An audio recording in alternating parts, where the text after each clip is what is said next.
All right, so this is a suggestion via Patreon. The name of the video is 75 officers on leave after thousands of shots, in Pittsburgh. Let's check it out. Let's see what this takes us, guys. The tactical team exhausted every resource available, from communication to playing family messages. The gunfire, the exchange of gunfire was there. There was thousands of gunfire. Okay, so a complete standoff. Thousands of rounds of gunfire, a city neighborhood riddled with bullets. Tonight, a lot of questions remain. One day after that shootout in Garfield, we can tell you that dozens of officers who were involved are now off the street. They include 47 City of Pittsburgh officers, 12 Allegheny County police officers, and 16 Allegheny County Sheriff's deputies. Police say those officers will be evaluated after their involvement in that highly charged situation yesterday. They'll likely be off the streets for several days.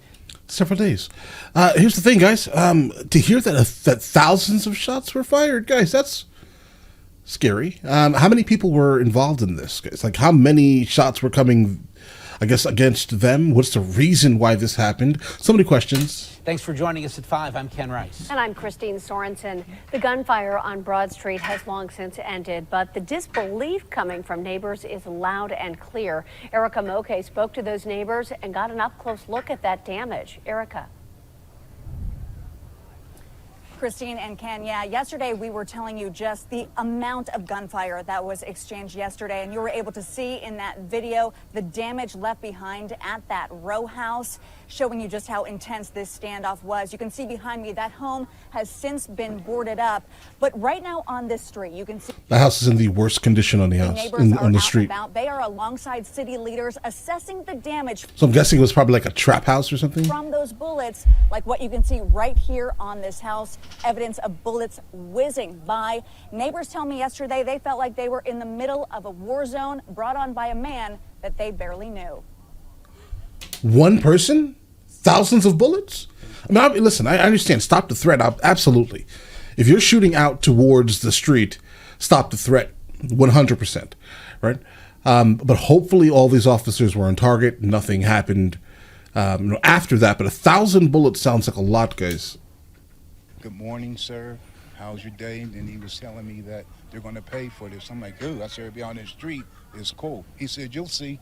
And he walked away. That man, who lives just a few doors down, says he had no idea that just days after that conversation with William Hardison, he'd turned what's been described as a normal, quiet neighborhood into a nightmare. I couldn't even count. It had to be over 2,000 rounds. Coming and going. Please him, please him.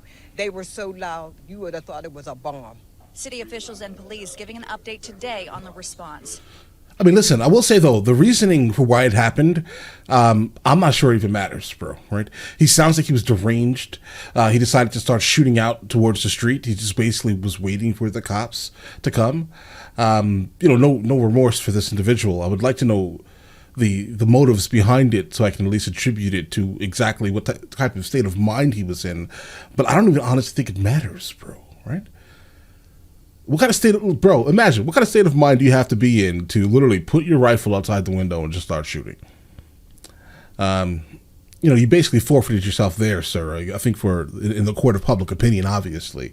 But I still would like to know exactly what happened. Saying their attempts to make contact with Hardison and bring the situation to a peaceful end were met either by silence or that barrage of bullets.